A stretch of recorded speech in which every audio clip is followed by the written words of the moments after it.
Good afternoon, everyone. Let's celebrate the World Mental Health Day together. It's an absolute honor for me to welcome all of you to this very nice event. Today we are gathering here not just for a conversation, but we are here to discuss, interact, and look at the most pressing issues, I would say, of our time, which is mental health and well-being. Today we are truly privileged to host two exceptional thought leaders, Vice Admiral Dr. Vivek Murthy, the 19th and 21st Surgeon General of the United States, and Ms. Aira Khan, founder of the Agatsu Foundation. Both have been trailblazers in the fight for mental health advocacy, and their work is shaping the global dialogue of mental well-being. May I invite Dr. Vivek Murthy and Ms. Aira Khan to please join us on the stage, and please join me for a big round of applause as they come in.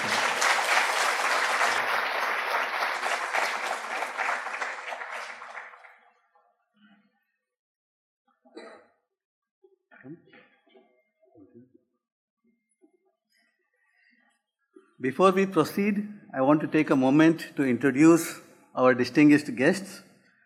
Dr. Vivek Murthy is the first Surgeon General of Indian descent in the United States and the youngest active duty flag officer in Federal Uniformed Service.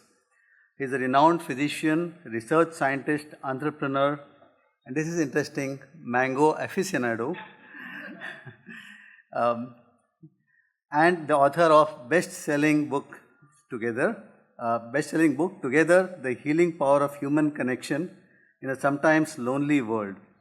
Dr. Murthy is amongst the most trusted voices in the US on matters of public health.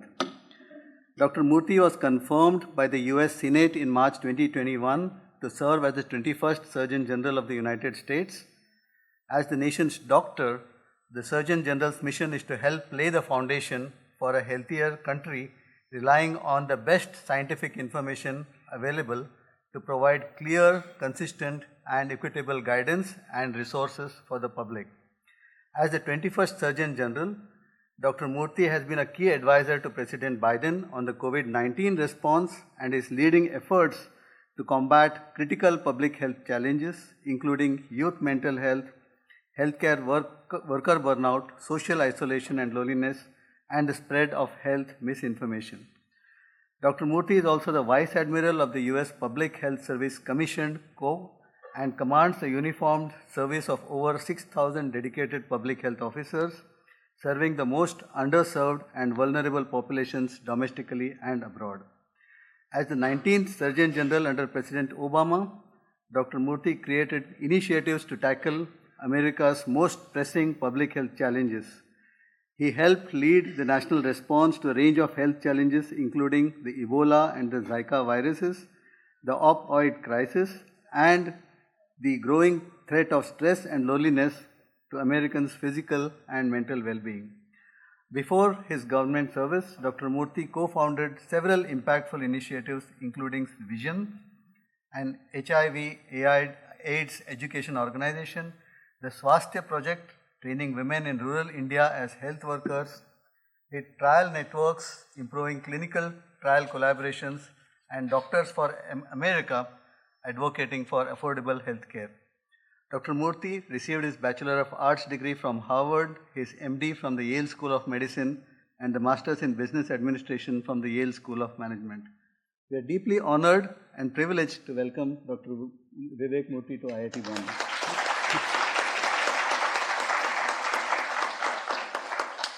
I now want to introduce our second distinguished guest, Ms. Aira Khan, founder of the Agatsu Foundation. She is the founder, as I said, and CEO of the Agatsu, a not-for-profit organization dedicated to mental health and well-being. Her personal experience with mental health fuels her advocacy and leadership in the field. She is a suicide prevention gatekeeping instructor and an HAP counselor at Agatsu, where she regularly leads sessions on emotional hygiene, which is Agatsu's central approach to promoting mental well-being. The Agazzu Foundation itself reflects IRA's vision of a holistic, nurturing and preventative approach to mental health care. The foundation operates a community center that offers a variety of free activities and events, along with a clinic that provides therapy on a sliding scale.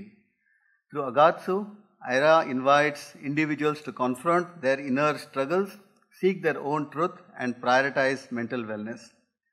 IRA also serves on the steering council of the IMHA and is a passionate advocate, frequently engaging in talks, panel discussions, and podcasts on mental health. She firmly believes that mental health is more than mental disorders, it's about fostering overall well-being. We are delighted that IRA has joined us for this very important session at IIT Bombay. Please join me in welcoming IRA Khan.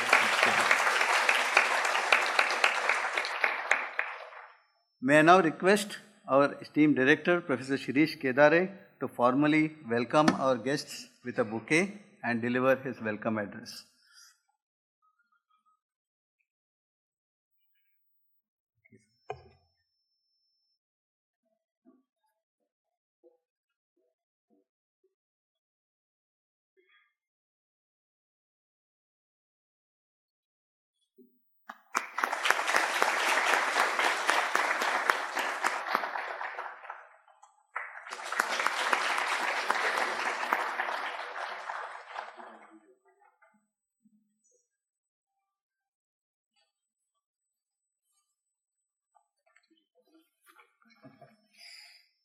So it's my great honor to welcome you all to this very important event on the World Mental Health Day, and we are privileged to have Dr. Vivek Murthy, and he is of course the Surgeon General of the United States. My colleague Professor Goody extensively introduced him, and Ira Khan of Agazzu Foundation. So we are very happy that they are here, and they are the persons with the passion, or I will say obsession, to address this issue, because obsession is maybe beyond passion, right? So we are all wanting to have the campus happy and not stressful. So that is a basic thing that drives us together. Today's event underscores the gravity of the issue that we are gathered to discuss, the mental wellness, which is particularly important in the high pressure, so-called high pressure academic environments like IIT Bombay. Well, I am also alumnus, and somehow we never felt that pressure. So I think something has to be addressed so that such academic excellent institutes are more happy and allow students to enjoy their excellence. I think the shift in the gear, shift in the approach is needed. So we know that mind matters. That's the theme. It's mind matters. In fact, it drives. Mind drives and just not matters. But we are at a stage where we have to say that mind matters, and we have to address the issues that the brightest mind of our campus face, and yeah, maybe they feel that they have to become something, and maybe that is the problem, because we need to give them an assurance they are something. So they have to know themselves. They are here, they are passionate about something, they want to achieve something, and they have come here. That means they are already something. Now you have to explore themselves.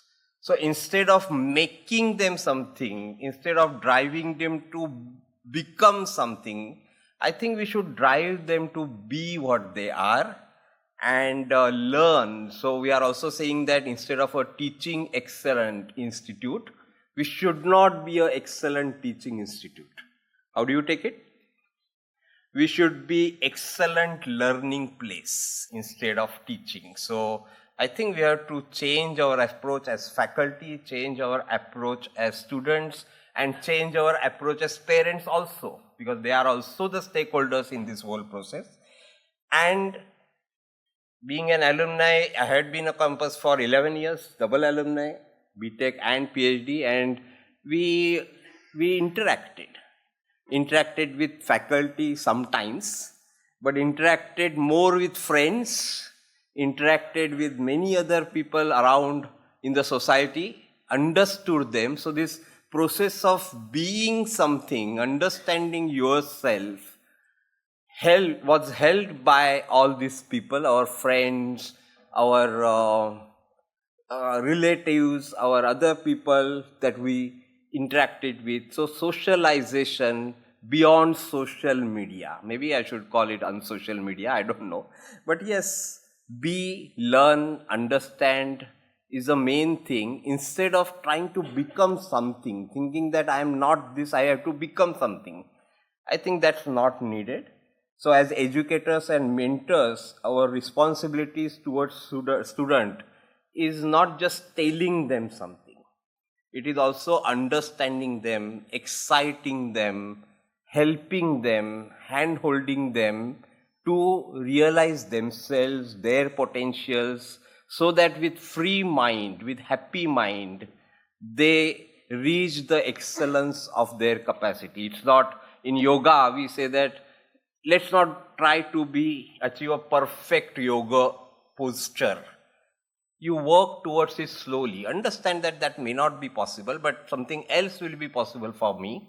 So this balance, this realistic excellence is needed. So together we can and must shape IIT Bombay into a place where academic rigor goes hand in hand with compassion and care, and beyond towards happiness for both faculty and students. So I want to thank both of you for your presence today. Let us ensure that IIT Bombay is a happy campus. Thank you.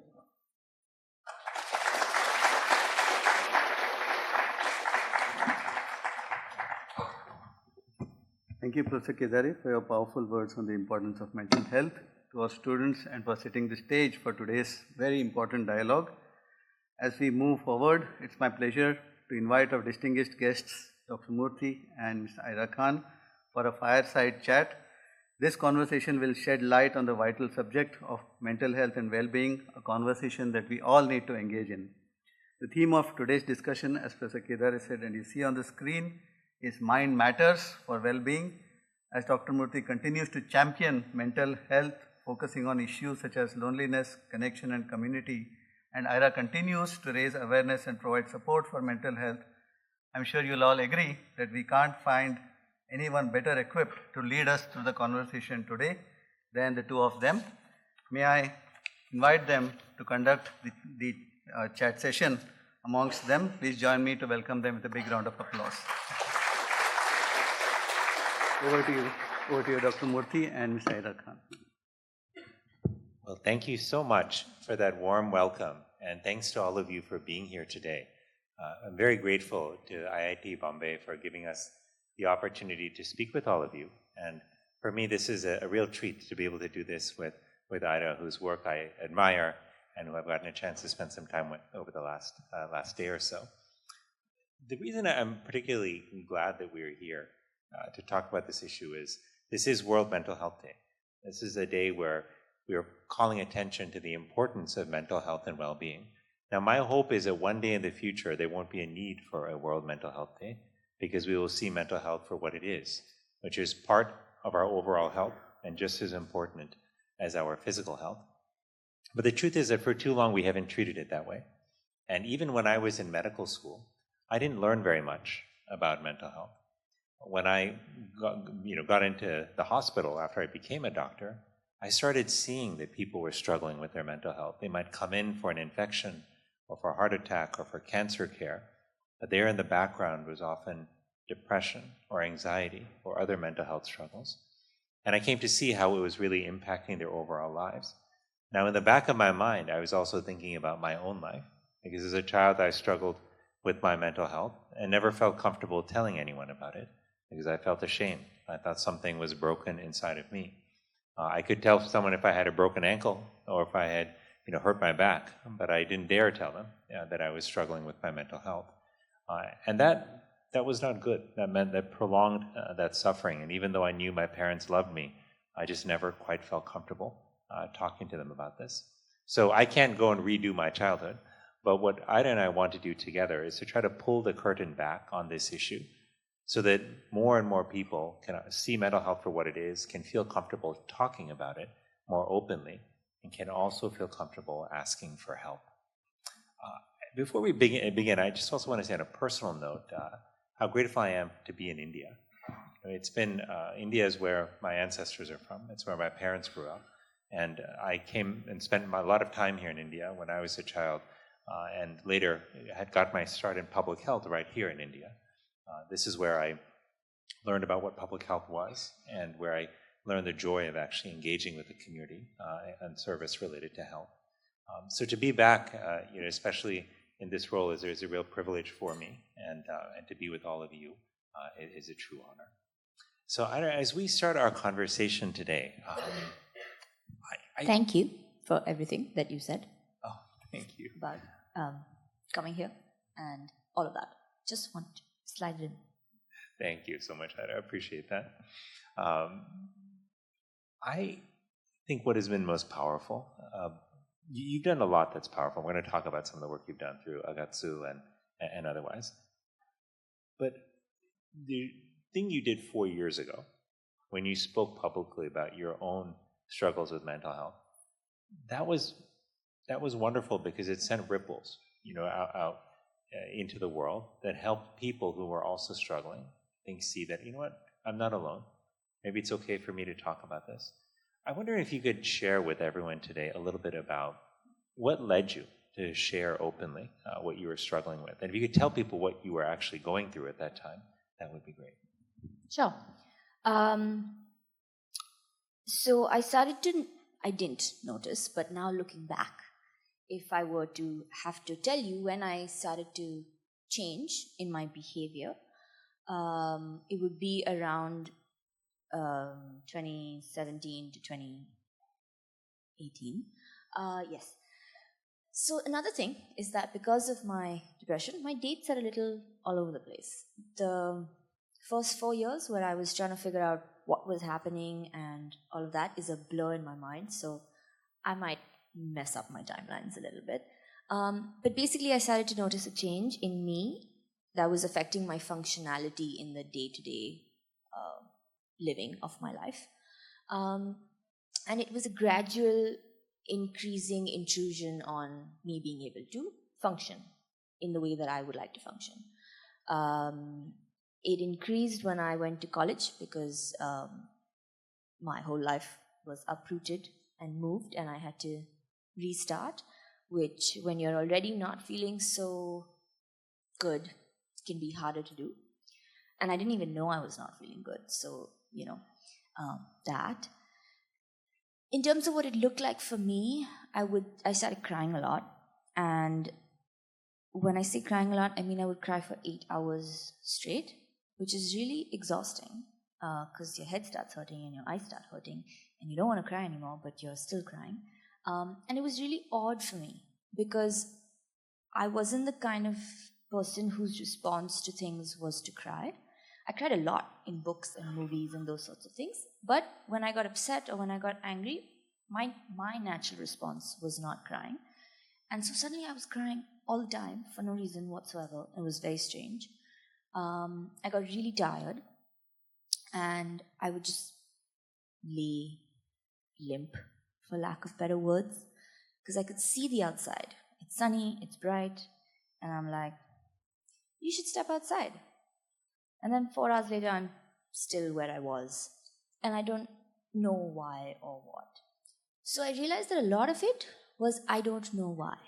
And I don't know what. I wasn't being able to articulate what I was going through. I wasn't even thinking about articulating what I was going through. Because there was just nothingness in my head. And so when I started to get better, is when so I stopped eating, and that's when I was like, okay, I need to ask for help. Now ask for help, but what do I say to the people who I'm asking for help from. Like, how do I tell them what is going on with me so that they can help me? And I didn't know what to do, so I was trying to articulate myself. As I started to get better, I was like, how are other people doing this? Because I have financial stability, I have a supportive family, I have the time to drop out of college and not have to worry about how my life trajectory will go. I had access to good doctors. I got very lucky. All my therapists and my psychiatrists have been good doctors who I could trust. So I was like, okay, if I struggled so much to be able to do this, how in the world are people who are less privileged than me going to be able to do this? And I was so afraid of what I went through that now I'm just afraid of depression, period. Like, not just for me. I'm afraid of depression in anybody else. And if I start to see signs of someone else struggling, I'm more scared of it than you are.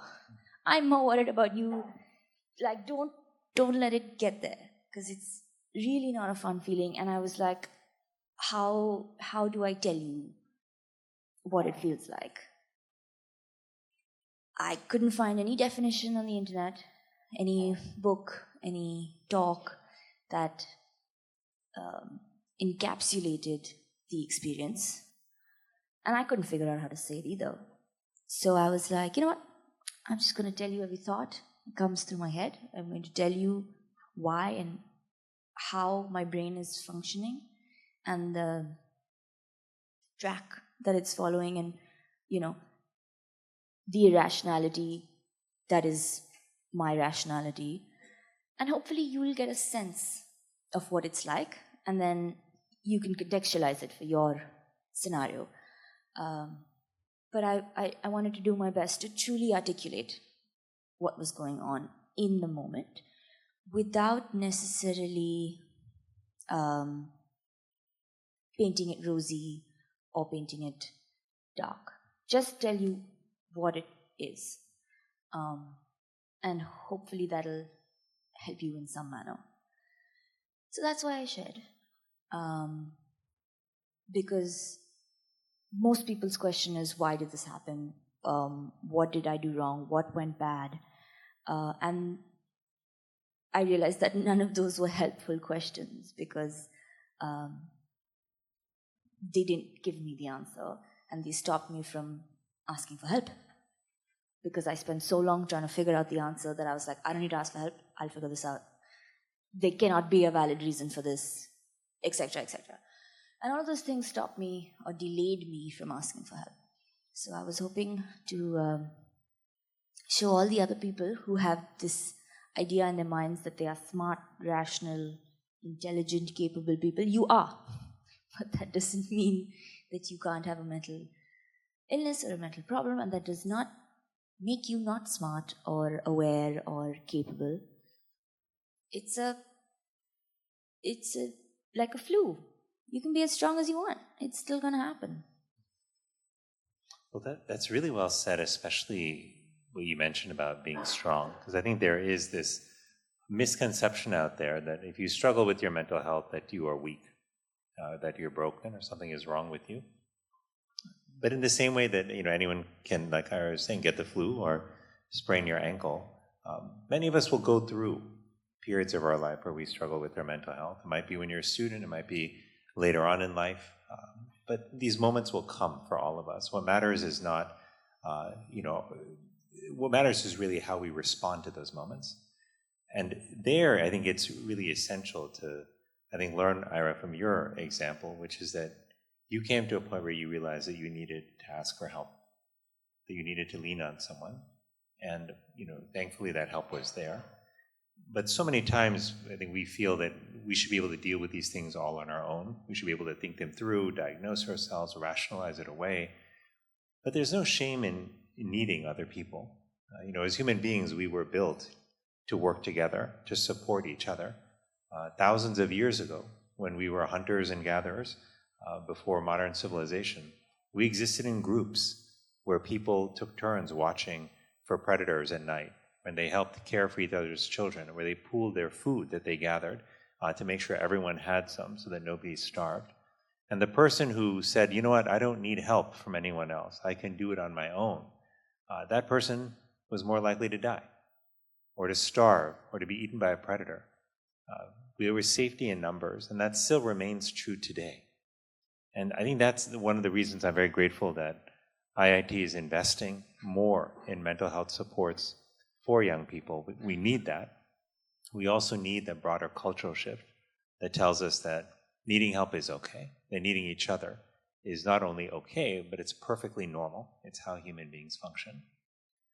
When you think about what's happening to young people and their mental health, and I must say that for anybody here who's not aware of the Agatsu Foundation and the wonderful work that Ida and her team do, it's well worth learning more, because I had a chance to visit yesterday the foundation, and I saw myself that in this one building, they have created a space, really a home, where people can come and meet other people, can attend classes and learn about important topics related to well-being, where they can just be on their own if they want, and enjoy the company of Maui, the beautiful cat, community cat that I met, who just wanders around the home.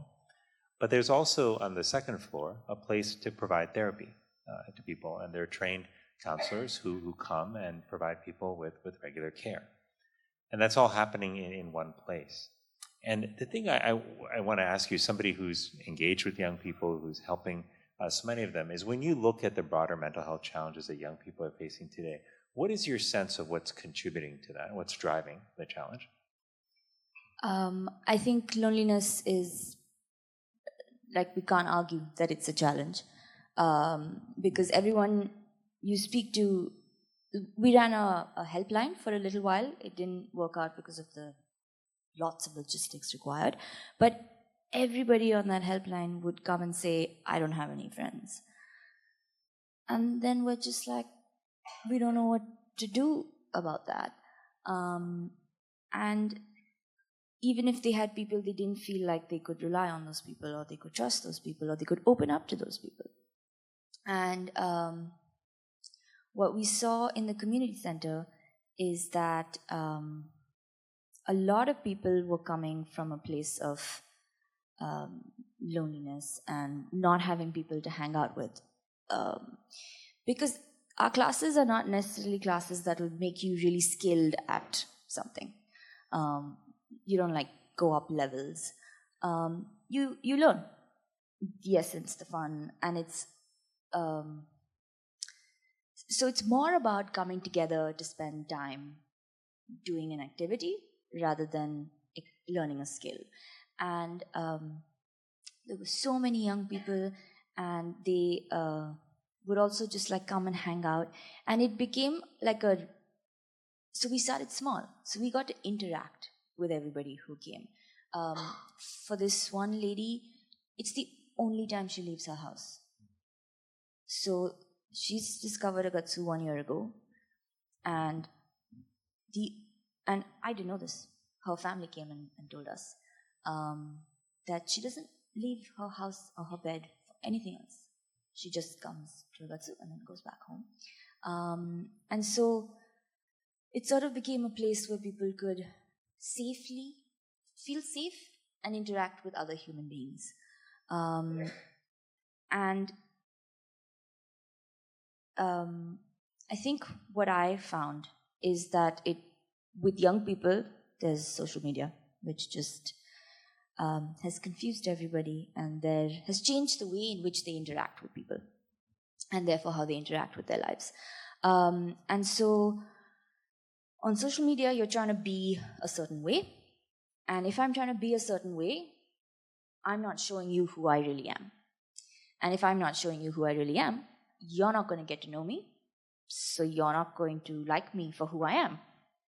So I'm not going to feel connected to you, because I'm not telling you who I am. So how can you possibly know who I am? And if you don't know me, then I'm going to feel like we're not connected. So I think what I like is that Agatsu, because everyone else is supremely supportive and encouraging, we sort of nudge people to be themselves, and then they can connect with other people. Because only when I show you me, Will you see me? And then we can decide if we like each other, and then we can be friends. And 8 out of 10 people want to be your friend because everybody's sad and lonely, and everybody wants friends, and everybody wants to say, hey, what a cute haircut, and I like your shoes. But we're all just shy and scared of rejection, so we don't do it. Go up to people and say, hi, can we be friends? Yeah. Learn to be vulnerable. And that is not necessarily sharing your deepest, darkest secret with someone. That's just telling them honestly how you feel in that moment, which can be very small things. Yesterday we were discussing hunting. Today, I'm so confused about this chair, and it's making me really uncomfortable as to whether I should sit back or sit in front, and I'm very confused, and I'm worried I look like an idiot. And that is me honestly telling you how I feel right now. So you actually know how I feel. So I can feel connected to you on a certain level. That secret that I was keeping inside me, that I'm actually uncomfortable on this chair, is now open to all of you. You all know it. You all know a little bit about me. And so that is vulnerability. Anything. So even if you feel like I don't want to go and share my whole life with someone, tell them anything about you and you'll feel a little more connected to that person. There's so many pieces of wisdom in what you just said. I want to pick up on the first one and then build from there. You talked about loneliness as being an important contributor to the mental health challenges people face. I want to ask everyone here, just by a show of hands, how many people know somebody in your life who is feeling lonely or struggling with loneliness? Just by show of hands. So most people. I'll tell you that when I ask this question of audiences, it doesn't matter if it's here, in the UK, in the United States, almost every hand goes up. So if you have struggled with loneliness yourself, just remember how many hands went up here. And that just tells you that there are a lot of people out there who are struggling. As Ida said, loneliness isn't really about how many people are around you. It's really about how connected you feel to those people. Can you be yourself? Can you know that somebody is going to be there for you in a crisis? Will you show up for them in a crisis? Authenticity, vulnerability, the ability to be real with somebody, that's a strong connection. That's a powerful relationship. And, Ida, you're bringing up a really important point of how do we build those relationships and connections? Because I think we took them for granted probably years ago and just assumed, you put a bunch of people together in the same space and they'll become friends. It'll just happen. But the environment, particularly the digital environment right now for people, is very different than in prior generations. And especially if much of your life is sort of engaged on social media, if you've grown up in a culture where you have devices on you all the time that pull your attention, it may not be so easy to just walk up to somebody and say hello. I'll tell you lastly, we have been doing this college campus tour, a university tour, if you will, in the United States, and visiting different universities to talk about issues like this. And I had one student who came up to me at one of the universities, and he said, how are we supposed to connect with other people when it's no longer the culture to talk to people anymore? And I said, well, I think I misheard you. Say that again. He said, it's no longer the culture for people to talk to each other anymore. And what he meant was that we are all engaged on our devices, and we have our earbuds in, and we're looking down at our phones, when we're in the dining hall, and all of those opportunities for interaction have increasingly dropped off. And so then it becomes harder and harder to connect. But Ida, what you're mentioning is these small acts of connection, just saying hello to someone, being real with somebody about how you're feeling in that moment. Those are all invitations to other people to come in, to perhaps ask you a question, to perhaps share something with you. And that's how all friendship begins, is with a conversation or with an experience. As we think about this, you mentioned social media as well, and I was wondering if you could expand a little bit on this, because I think for many people growing up today, social media is just part of your life, part of your experience, and a lot of social interaction is taking place on social media. I'm just curious, by show of hands, how many people here use social media, have a social media account? Okay, so most people. and across generations, which is good too. Very The interesting. better question is, who doesn't use social media? That's it. Let's ask that question. Actually, who doesn't? So a few hands. Okay. And I suspect those were conscious choices, so that's good. Good to know. When you think about social media, how do you suggest to people that they find the right way to use social media so that they can get whatever benefits they can get from social media, but that they don't run into some of the downside risks in terms of comparison culture, constantly comparing yourselves to others, in terms of social media eating up so much of your time because the features are built to keep you coming back and to keep you on the platforms. How do you suggest people approach that? And I'm curious what you do in your own life. I think you first need to figure out why you're using the social media. So, are you connecting with your friends and family, and that's why you're checking Instagram because you want to know what's going on in their lives? In that case, open your Instagram app. Click when you open it on the right side. It says Instagram. Click on that, and it'll say following or favorites. If you click on following, you will only see things of the people you are following. There will be no ads, there will be no sponsored posts, there will be no way for the technology to decide what they want to show you. You will only see what the people you actually follow is. Because before, on your home feed, you'd only see people you follow. Now, it's essentially sponsored posts and suggested for you, which makes it much harder to stay on social media for the reason you opened it. Because if you opened it to check on your friends, that's not what you're seeing right now. If you're opening it because you're bored, find something else to do. If you're opening it because you're lonely, go chat with someone. Because it's very easy escape for whatever you're trying to avoid. And if that's why you're opening it, none of my advice is going to work for you. Because you're not actually opening it for any reason that it does. I don't read my comments because I have a lot of people who I don't know. And I think that a lot of people also on the post that they see goes through the comment section. And I don't know why you want to do that to yourself. If you know that some very, very smart, capable people that I know get affected by hate comments, and some very, very smart, capable people I know don't get affected by hate comments. And if you are one of those people who gets affected by hate comments, don't read them. Because it doesn't matter how strong you are. If you have 900,000 people saying negative things, even if it's not at you, if they're saying it to each other, that's just too much negativity. You're going to feel bad after that. So yeah, that's another thing.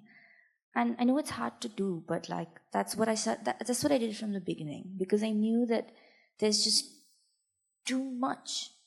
And so I only look at what my friends say, and I don't read anything else because it's so easy to get stuck in that scroll.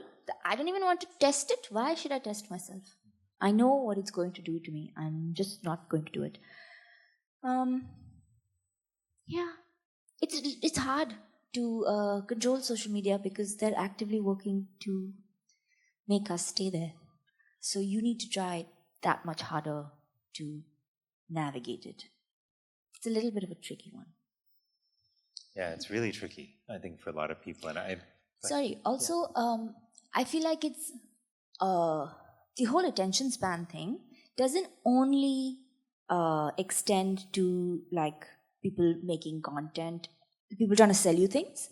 It's also become something I will think about. I don't want my caption to be longer than 2 sentences because people won't think I'm cool. So now if my caption has to be 2 sentences, I can't really tell you anything about me. I'm not connecting with you. So I'm only showing you very small snippets because I'm like, you're not going to watch my 30-second video.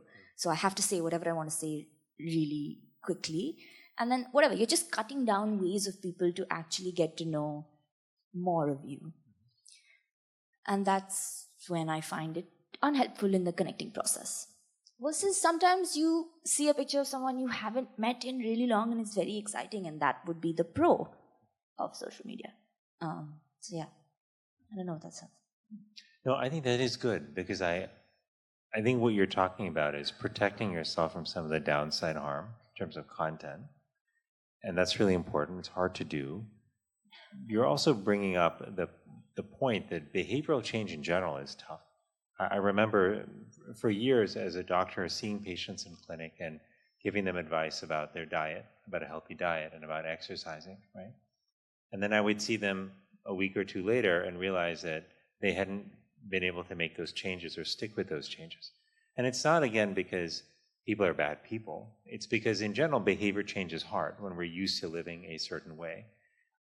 And that's true with food and with exercise, but it's also true with managing your social media use, which is why what I found in those days with patients helped a lot was when people made pacts or agreements with their friends that they were going to together make certain changes, and then they could help each other and hold each other accountable as well.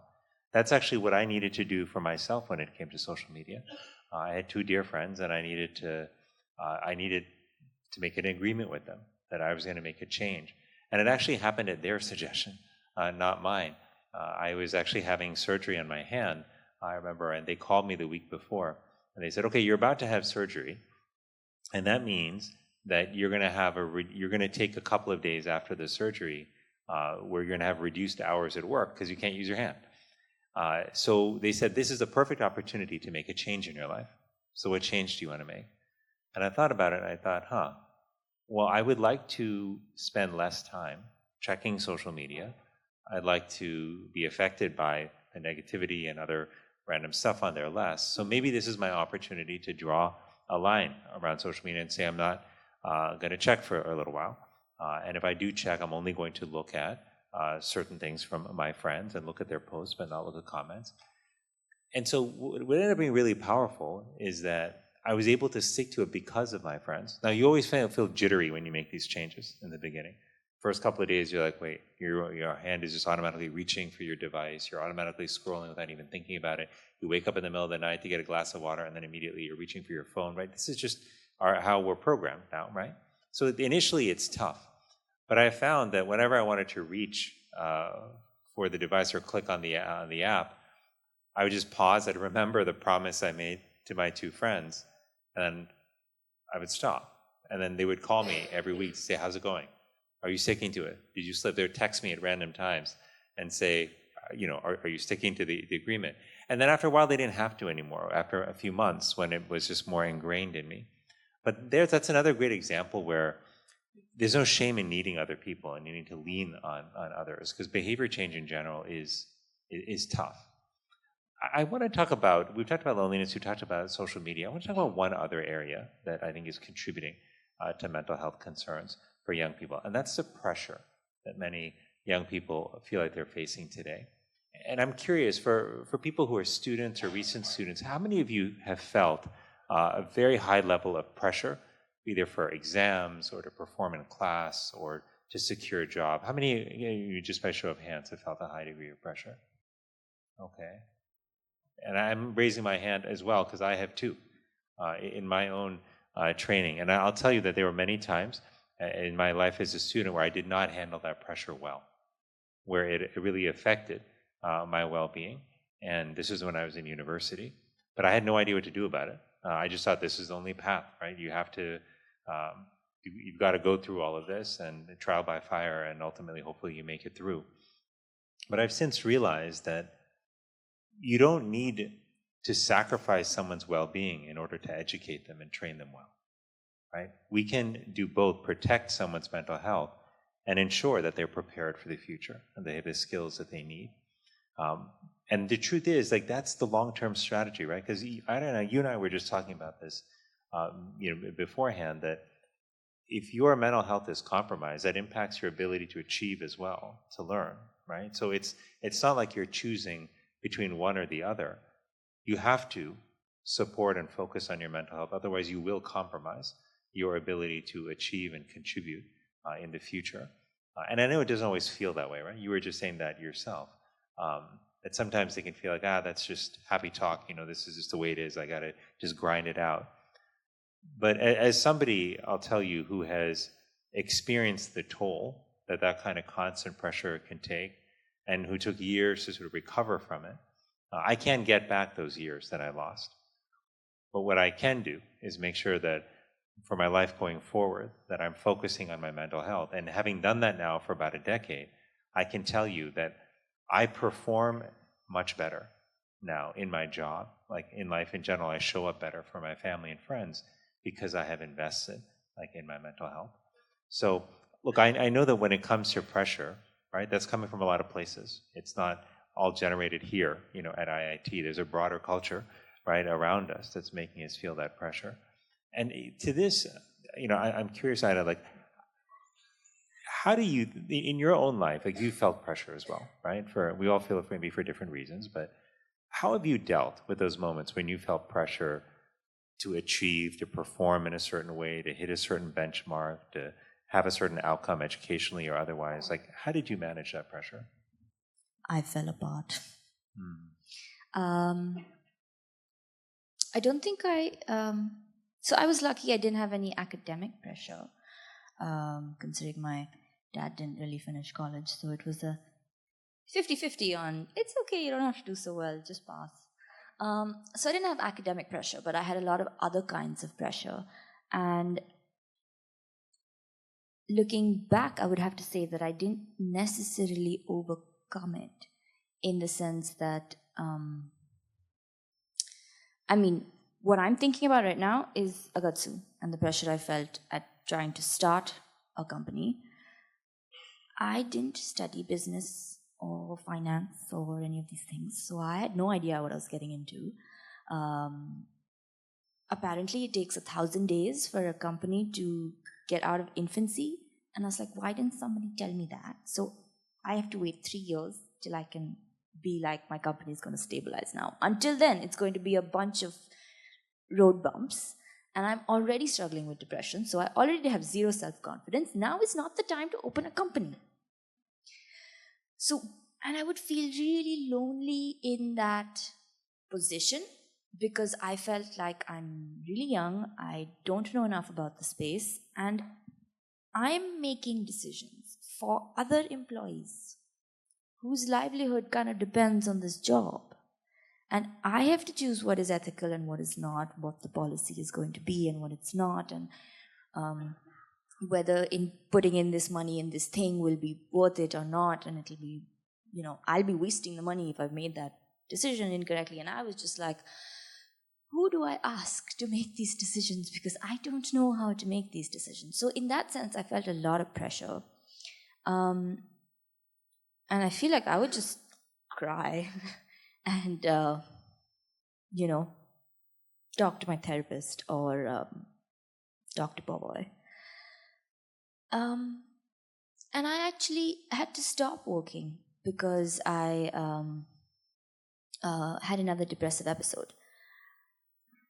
I think what I've learned now is that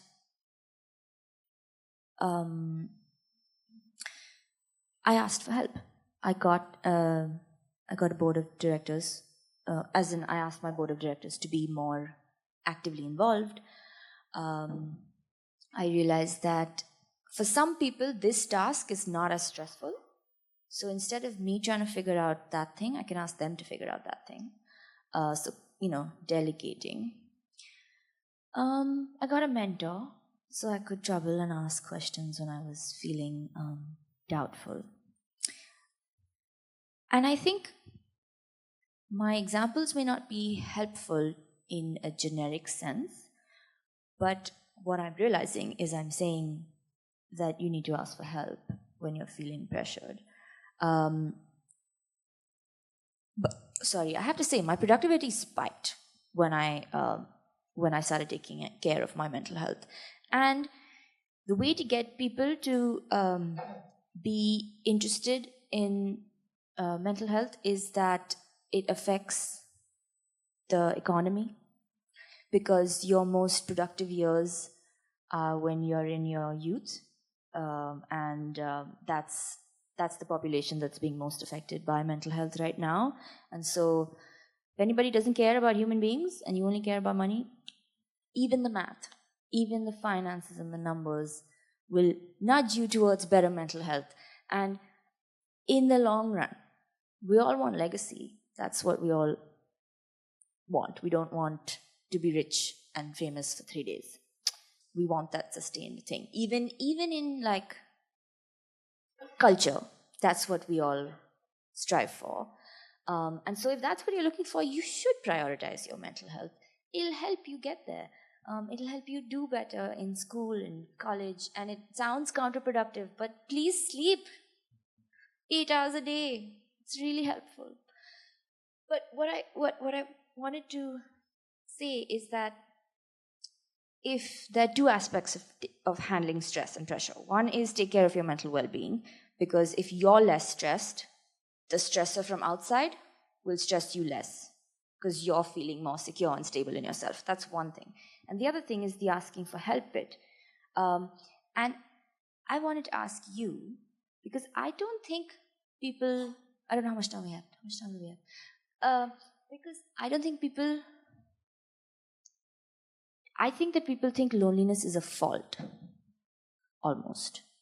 Whereas I know that the research says that if you're feeling lonely, if you have chronic loneliness, it'll impact other abilities that you have. And so you will be able to concentrate less if you're feeling lonely and those sorts of things. And I think that when we talk about loneliness, we sort of see it as it's my problem that I'm lonely, or it's my fault that I'm lonely. But we don't realize that it has symptoms. And if it has symptoms, that means you're not in control of that. So it means that if you reach a place of chronic loneliness, you think the people who love you less. You truly believe that they love you less, even if they actually love you. So I thought it would be kind of helpful if you could talk about the symptoms of chronic loneliness, because sometimes we feel like we're trying to make friends, but we're not being able to. I think part of that is the fear that has sunk in because of the loneliness, or the detachment that has been created because of the loneliness. But nobody looks at loneliness like a potential disorder type thing. It's not a disorder. I don't know about that. Okay. But yeah, do you think that would be helpful? It's a good question. I think, first of all, we all will experience loneliness at some point. Many of us have already, like in our life. And again, that's part of the human experience. It's when it goes on for a long time, though, and we feel really disconnected from others. That's when it comes with health risks. Increased risk of depression, anxiety, increased risk of heart disease, dementia, and premature death. That's when all of these start to factor in. So the question for us then is how do we both recognize loneliness and then how do we address it quickly? Loneliness can look like different things, by the way. Sometimes it can look like just being quiet and withdrawn. Sometimes it can actually look like anger and irritability. Interestingly, in older men after retirement age in particular, they experience loneliness quite often. And it often manifests in that age group as anger and irritability. And the first time I shared that in the public audience, all the spouses of those people started nodding yes in the audience because they recognized that too. They had seen it at home. So sometimes they can look like different things. We may not realize that what we're really missing is a social connection. But one of the things we can do are actually very simple to get started in rebuilding connection. One is just to spend 5 minutes a day, just 5 minutes, reaching out to somebody you care about. It could be calling your mother, your father, a sibling, like on the way into class or on the way to work. It could be checking on somebody in after class finishes or at the end of the workday, just to see how they're doing. The second thing is just to make sure that when we are with other people, we're fully present. If we really want to stretch time and make 5 minutes count for more than it usually does, the way we can do that is with our attention, right? So 5 minutes of being fully focused on somebody and talking to them can often feel more fulfilling and more deeply connecting than half an hour of distracted conversation, right? So 5 minutes a day, give people the benefit of your full attention. And third, doing one small thing each day to help somebody can make a huge difference in how connected you feel. And that help it can be very simple. It can be helping somebody who dropped their papers, to pick them up and making sure they're okay. It could be noticing that somebody in your class, for example, has been quiet and not participating as usual, and just stopping by at the end just to see how they are and checking on them. Help can come in many ways, right? But those small acts of service, they help connect us to other people and remind us that we have something fundamentally valuable to offer the world and to give to others. So these three small things, if we do them each day, they can actually help us slowly build more connection in our life. And look, we need to do that. We all make it a point to brush our teeth every day, I hope, right? We make it a point to do a few basic things like that each day. And it's important to see these acts of social connection as part of that basic sort of set of pillars that we need in our day to help support our well-being. I know that we're getting close to time, but I want to make sure we have a few minutes for some questions from the audience. Let me turn it over to you, sir.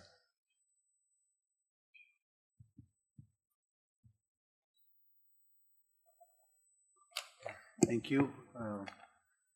Thank you, Dr. Murthy, Ira, for this really inspiring and insightful, very insightful conversation, giving us several messages in terms of how we understand and quickly dispel aspects of loneliness. That's the root cause for all of this. I think building up to this event, when we publicized this amongst the students, we did ask for questions that the students may have, and Tyler and Professor Meera, they accumulated all these questions. In the interest of time, we will just bubble up perhaps a few questions very quickly, more relevant to the academic ecosystem here, but also to the staff and to the faculty. So let me quickly fire up those questions, no particular order. The first question is from a student. Academic pressure is experienced by most of IIT Bombay students. How to manage the academic stress and still have a work-life balance? How to find the balance in life to relax and reflect? That's the first question. Request of you to kindly respond. Actually, I noticed the time is short. I want to be respectful. Do you want to just list out a few of the other questions and we'll answer them all together? So let me just read them very quickly. What do you think that needs to change at a policy and societal level to reduce stigma around mental health, especially in high-pressure academic settings? With the rise of digital tools and telemedicine, what role do you see technology playing in improving mental health care access and treatment? What advice would you give to professionals in leadership roles for fostering a mentally healthy work environment, especially in a high-stress and academic settings? So a quick summary of these 4 questions and maybe a couple of them. Can you share any specific examples of successful initiatives that have had a positive impact on mental health awareness and care, especially targeting students on a residential campus like IIT Bombay? These are great questions. We'll try to maybe do a quick answer to these together, but I would say that just to start off, one of the most powerful things we can do to address stigma is to share our own stories. That is, every time you speak up and talk about some of your own challenges, you give permission to everyone around you to do the same. With policy, we can't change culture, but through the power of our example and our story, we can. When it comes to technology, we also just have to recognize that technology is a double-edged sword. It can help us, it can hurt us. It's how we use it, how we design it, that ultimately determines what difference it makes in our life. And I think if we were to take a page from the experience of the last 20 years with social media, I think there are things we could learn about what we could do better with the advent of AI, artificial intelligence. And here in particular, I think designing technology that ultimately optimizes our ability to connect with one another, to build offline connection, is really vital. And technology can be useful there. What I worry about is us assuming that technology can entirely replace people. And I get messages from people all the time who say, I have a great idea for an AI chatbot that can cure loneliness and can just take the place of someone's family or their girlfriend or boyfriend or their spouse or friends. And won't this be great? We can get this out to everybody and loneliness won't be a problem anymore. And I so deeply appreciate the intention there. But in reality, like we need technology that supports in-person interaction, not that replaces it. And then finally, as we think about, just examples, of what's working out there, I do want to just say on the pressure part, there's this question about pressure. I know we talked about that earlier, but I do want to say on the pressure front as well that part of what I think we need to do and what institutions like IIT can particularly do as leaders in the field is we need to redefine for people what fulfillment really is and what drives it. We have unfortunately, I think, created a culture where I'm not talking about India alone, I'm talking about modern culture, around the world, including, in the United States where I live. But we've created a culture that tells people that the formula for success is more power, more money, more fame, right? And you have all three of those and you're extraordinarily successful. But what we really crave and need in our lives, what we want for our children, for our grandchildren, is actually for them to be fulfilled, right? That's what we all want. But to be fulfilled, there are actually three different ingredients that we need. We need relationships, we need a sense of purpose in our life, and we need to be engaged in service to others around us. Those three elements, relationships, purpose, and service, that is the triad of fulfillment. And if we ultimately want to prepare people for the future in university, then part of what we actually have to do is help drive toward that triad of fulfillment and help students understand how can we build stronger relationships on campus? How can we develop a sense of purpose that involves contributing to the lives of others through our work? And how can we engage on a day-to-day basis in small acts of service that will become the glue that holds us together? And then this actually is the answer to the last question about examples, right? Because there are examples, thankfully, I'm grateful for this, that I encounter all around the world where people are stepping up to help address mental health and build these connections. When I was in Japan recently, I visited a men's shed, a community effort to bring older men together to form bonds through service to their community, through joint activities. In the United States, we have 10,000 schools which now have a program called Beyond Differences, where students are helping other students build social connection and address loneliness. There on college campuses, we are now seeing that more and more universities are stepping up to offer mental health services, but to go even beyond that and actually have conversations among students where they can talk about issues like mental health and how to manage social media and technology use. These are all steps in the right direction. And it's what gives me hope that ultimately we can actually address the deeper challenge of mental health that we face. We can do it one conversation at a time, one program at a time, one relationship at a time, and that's how things get better. Ida, let me turn it to you. I just wanted to, mostly everything, you answered all the hard ones. The only thing that I wanted to add is what he said earlier about taking care of yourself. So the academic pressure bit, I promise you, spend 1 month practicing emotional hygiene. If your marks don't go up, call me. And if you want to know how you can practice emotional hygiene, Agatsu has a video about it. There's 6 steps which will help you figure out what to do. But genuinely, you take care of yourself, you will feel less academic pressure, because that's something you can do for yourself. You can't necessarily affect the environment around you. So when you feel like you can't control that, that's something you can do for yourself. In terms of the environment and, policy, but maybe not policy, I think for the college or any institute to be like, you should prioritize mental health, they need to prioritize mental health as well. So the faculty need to care about their own mental health. Everybody needs to care about mental health for you to get the kids to care about mental health. So if you're trying to, as a boss or as a teacher or as a principal, encourage the students to do that, they have to see you do that as well. Otherwise, it's going to feel like some government rule asked them to put this in place, so they've put this in place, and now they're asking, I don't know. But you have to do it yourself. So if you want to lead in anything, like if I have to have work-life balance. Otherwise, my employees are not going to have work-life balance. So I think that would be the two things. The questions that I would like to actively answer would be those ones. Yeah. I love that. And there was an old saying we used to have in the world of community organizing it said, show, don't tell. So much better than telling people to do something is to show them by demonstrating it through your actions, through your own life. And what a great way to think about how to make mental health part of the culture on campus. As we close today, I want to leave you with one exercise that we do often with groups in the United States. And it's something simple that's actually part of a challenge that we have now put out to our country called our 5 for 5 challenge. And I'll share this with all of you and actually ask you to consider taking it as well.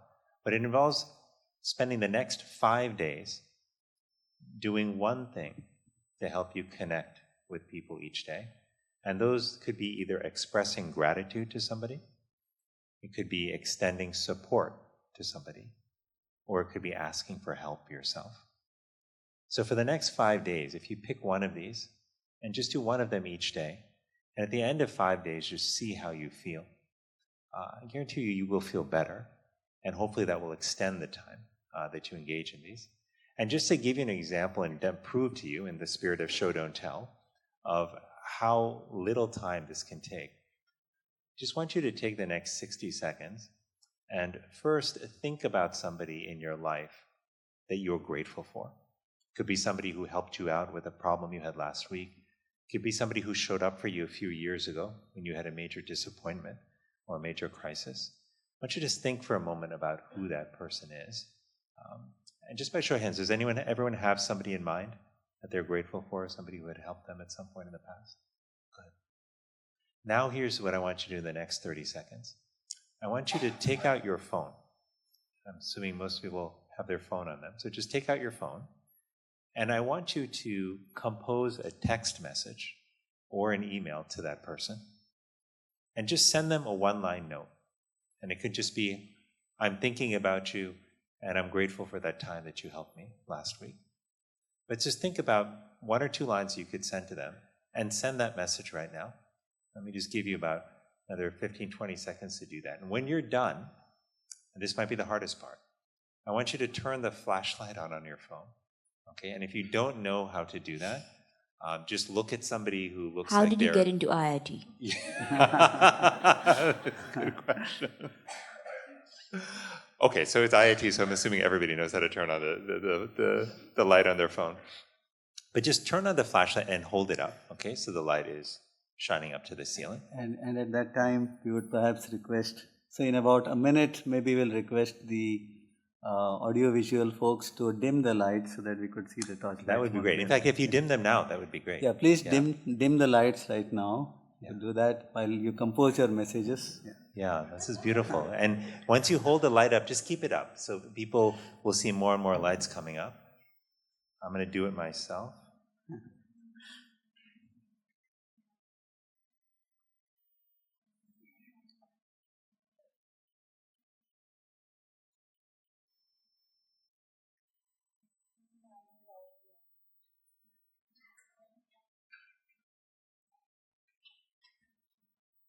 Look at this. So just look around you at all of these lights that are popping up.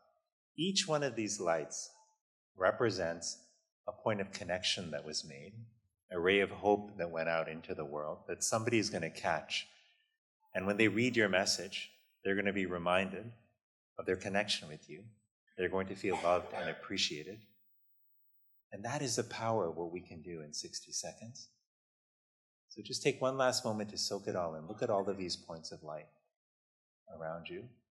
And just think about the fact that in the next few hours or days, you'll likely get a message back from that person. And that's going to make you feel good as well. Okay, thank you for doing this. You can turn your lights off. And I just want to say this as we close this, just to thank you again to all of you for being here. I want to thank IIT and all the leadership of the school and the faculty and students for making today possible. I especially want to thank Ida for being here with me, for being a conversation partner, for being a friend, for being someone who shared so openly about your own journey and about a lot of the wisdom that you've gathered along the way. And I just hope when we all leave here that we remember that number one, mental health is health, that it's okay to talk about mental health, and that it's okay to also ask for help. A lot of the things we talked about today are disarmingly simple, right? They don't take a lot of time, but that's the beauty of this challenge that we're facing with mental health, is that small steps actually can make a big difference. And if we start small and we start together with other students on campus, and we can help build the broader movement we need in India, in the United States, around the world, to ultimately support the mental health and well-being of everyone. So thank you all so much for being with us on World Mental Health Day. Thank you. Thank you, Dr. Vivek Murthy. Thank you, Ira, so much for all the very thoughtful responses to the questions and for conducting the connection challenge, I would say. Thank you very much for that. I now invite Director Kedare on stage to kindly present mementos to our distinguished guests. Can I give everyone a vulnerability challenge? You also. The next time you're in an elevator, you can't check your phone. The next time, the whole elevator ride, you have to not look at your phone. If someone's in the elevator with you, too bad, so sad. You have to do that.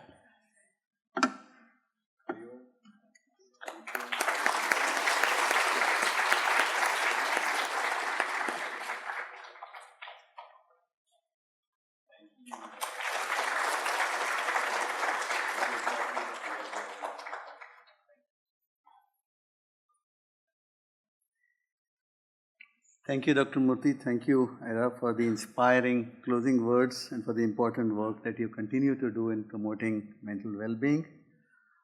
It's now my pleasant responsibility, privilege to deliver a vote of thanks. Let me begin. Can kindly be seated, please. As we come to the close of today's impactful event, it's my honor to deliver this vote of thanks. First and foremost, a heartfelt thanks to Dr. Vivek Murthy for sharing his valuable insights, for bringing global attention to the critical issue of mental health. Your expertise and advocacy for mental well-being from the highest offices in the world deeply resonate with the challenges we face here at IIT Bombay. Thank you for inspiring us to take action and build a stronger, more compassionate community. Thank you very much. To Ms. Ira Khan, thank you for your honesty and openness and your passionate advocacy through the Agatsu Foundation. Your personal journey and commitment to mental health offer us hope and remind us that healing begins with us. I think that's what Agatsu stands for, self-victory. Begins with us and with conversation and understanding. We are grateful for all the very valuable thoughts that you shared with us today. It's my privilege to also thank someone very much of our own, Mr. Ramkumar Akela. He has been a graduate from IIT Kharagpur and IIM, worked in several top companies around the world, but Ram has been equally passionate about social causes as well, and his deep experience and strategic wisdom in both the corporate world and his philanthropic and advocacy efforts have added invaluable perspectives, connection and help today. Thank you, Ram. We are fortunate to have you as part of the event. We also extend our gratitude to IIT Bombay's dignitaries, Professor Shirish Kedare, our Deputy Directors, Professor Atre and Professor Krishna Rao, the heads of the departments, the faculty members and staff, as well as the student leaders who have been working tirelessly to support various mental health initiatives across the campus. We are grateful that your commitment to this cause is shaping a healthier, more balanced environment at the Institute. Of course, a big thank you to all the teams from the Dean ACR office, the DRF, for organizing this event with such care. Your hard work behind the scenes, really from several of the academic units and the staff, the Registrar's office, the PHO, the EMD and several offices that actually contributed, the Public Relations office. We would like to really express our sincere thanks. Finally, as we leave here today, let us remember that mental health is not just a topic for events like this that we have, but it's a continuous commitment that Dr. Vivek Murthy and Ms. Ira Khan have emphasized. It affects every aspect of our lives, our community, and by working together, we can ensure IIT Bombay, but specifically the globe, remains a much, much more healthy place where people can thrive academically, emotionally, and mentally as well. Thank you once again to all our guests, our distinguished guests, for the time that you spent, and for all the participants and the supporters for making this day a truly memorable one. I'd like to wish you again a very happy World Mental Health Day. Thank you very much.